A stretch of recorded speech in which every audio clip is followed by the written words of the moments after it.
Bonjour à tous et bienvenue. Nous sommes aujourd'hui à Tournai pour partir à la rencontre d'une personnalité politique que vous connaissez très certainement, Marie-Christine Marguem. Et c'est dans cette maison que réside ce visage emblématique du mouvement réformateur. On sonne, ça se passe ici.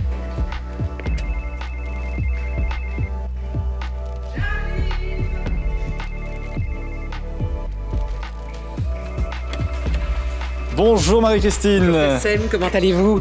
Très bien, et vous-même? Très bien, ravi de vous accueillir chez moi à Tournai. Un grand merci pour la petite anecdote, c'est la première fois que je mets un pied ici. Et j'ai hâte de découvrir votre environnement et votre ville. Vous verrez, c'est une très belle ville. Venez. Parfait, je vous suis.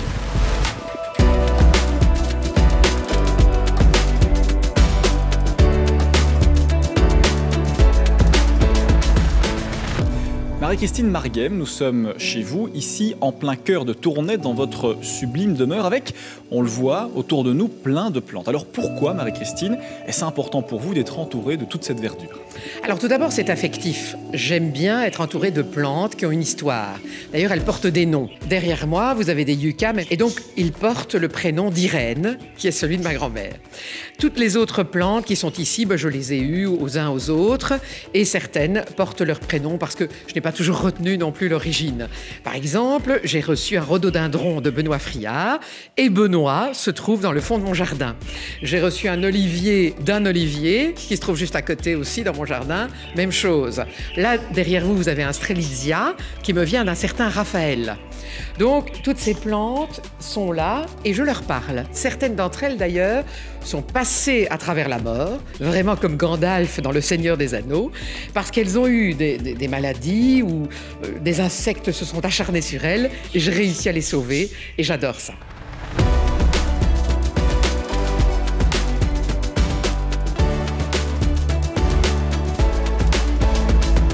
On se balade dans votre maison, on voit les coins, les recoins avec vos plantes, les emplacements. On voit de la vieille pierre aussi. Quelle est l'histoire finalement de cette demeure? Alors c'est une demeure qui date de la fin du 19e. On a retrouvé, quand on a enlevé les papiers peints, toutes les couches afin de mettre les murs à nu. C'était des journaux de la Libre Belgique de 1892 ou 1893. On s'est posé la question de savoir qui a été le bâtisseur et le premier propriétaire. Et le premier qu'il a sans doute construite, c'est un menuisier, ce qui explique qu'il y a énormément de bois et une très très longue annexe dans laquelle le menuisier en question faisait sécher le bois avant de le vendre. Après, ça a appartenu tout de suite au tournant de la fin 19e, début 20e, à une famille de négociants en vin. Et jusqu'au moment où nous l'avons acheté, mon mari et moi, elle a continué à appartenir à des négociants en vin qui nous l'ont vendue, nous ont montré tout le bon bénéfice qu'on pouvait tirer de cette maison, puisque sous la maison d'été, on a 2 étages de cave avec des stalles prêtes à recevoir de divines bouteilles. Je vous rassure, quand je l'ai acheté, il n'y avait plus aucune bouteille. Et pour l'instant, nous sommes très modestes. Nous essayons d'en mettre quelques-unes, mais c'est tellement vaste que je crois qu'on n'y arrivera jamais. Je rappelle que le vin, c'est avec modération.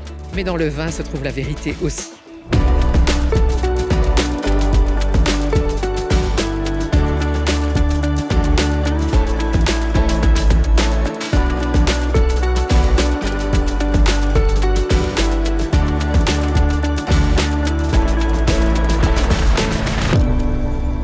Marie-Christine, nous sommes évidemment toujours à Tournai, nous avons quitté votre domicile, marché quelques centaines de mètres pour arriver donc dans ce centre-ville, pour s'arrêter donc ici devant ce grand bâtiment, un bâtiment qui lui aussi est tout aussi moyenâgeux, voire plus. Alors pourquoi, Marie-Christine, c'était important de s'arrêter devant ce lieu de culte aujourd'hui?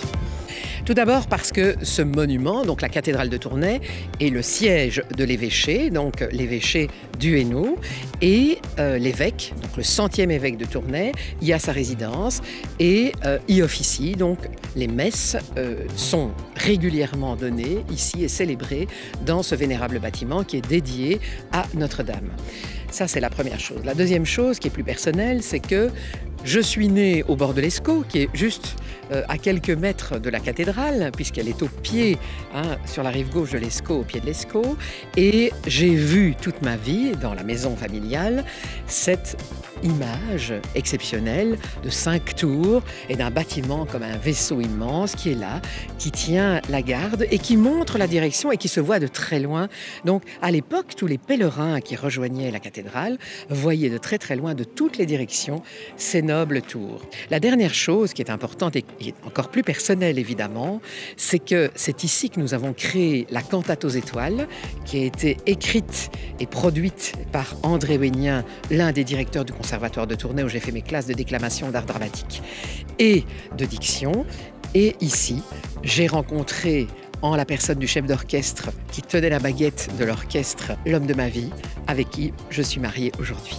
C'était en 1990 et donc ce lieu, à plus d'un titre, représente une partie importante de ma vie et de mon cœur.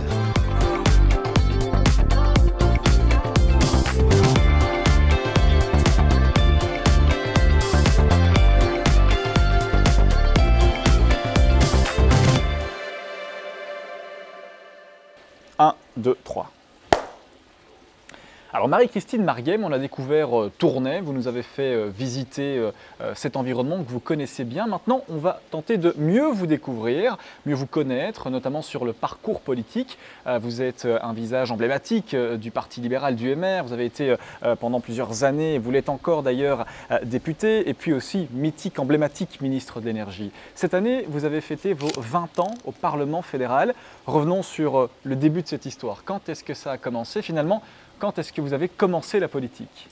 Alors, j'ai été élue la première fois en 1994 à Tournai, au conseil communal, sur une liste conduite par Georges Sénéca, à l'époque, du Parti social-chrétien.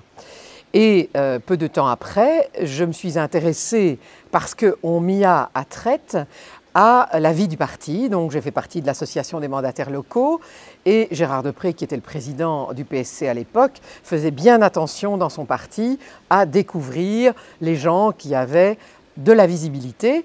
Comme j'avais été élu avec plus de 1000 voix de préférence, j'ai eu la chance de pouvoir travailler à tous les étages du parti.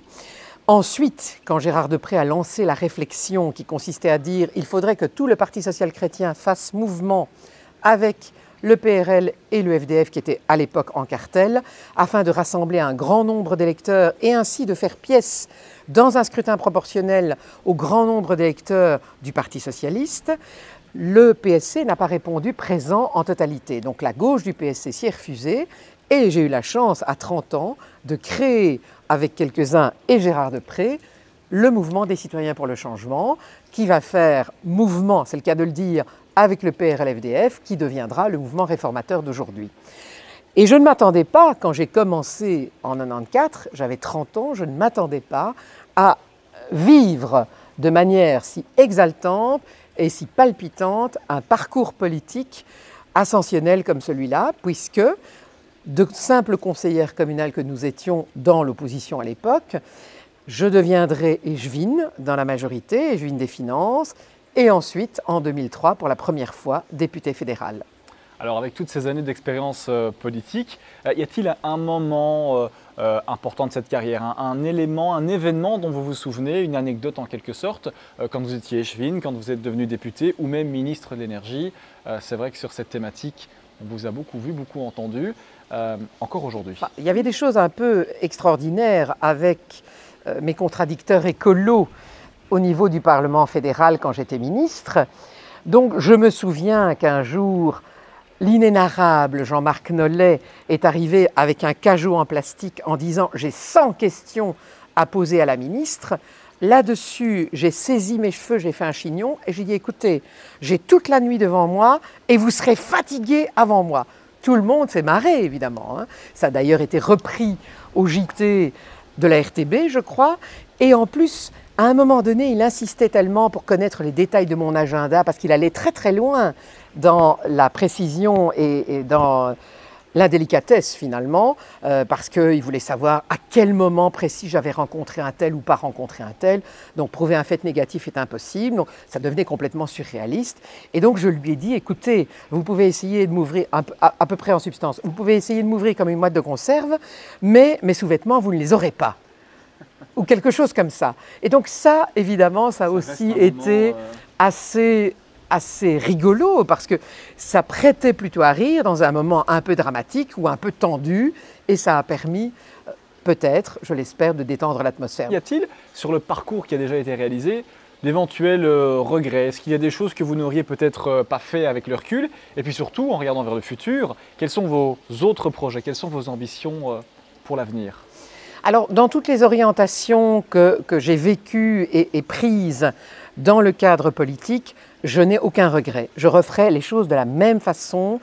Les rencontres que j'ai eu la chance de pouvoir faire, notamment avec Gérard Deprez, notamment avec Louis Michel, avec Charles Michel, avec Georges-Louis Boucher, etc. Et d'autres personnes, Sophie Wilmès. Donc tous ces gens qui font partie de ma famille politique font aussi partie de ma famille de cœur. Et j'ai beaucoup de plaisir à travailler et à vivre avec eux. Mais il y a eu parfois vis-à-vis des adversaires politiques et inversement, eux vis-à-vis de moi, des attaques qui étaient plus personnelles que fondées sur une lutte idéologique ou bien une opposition dans un dossier.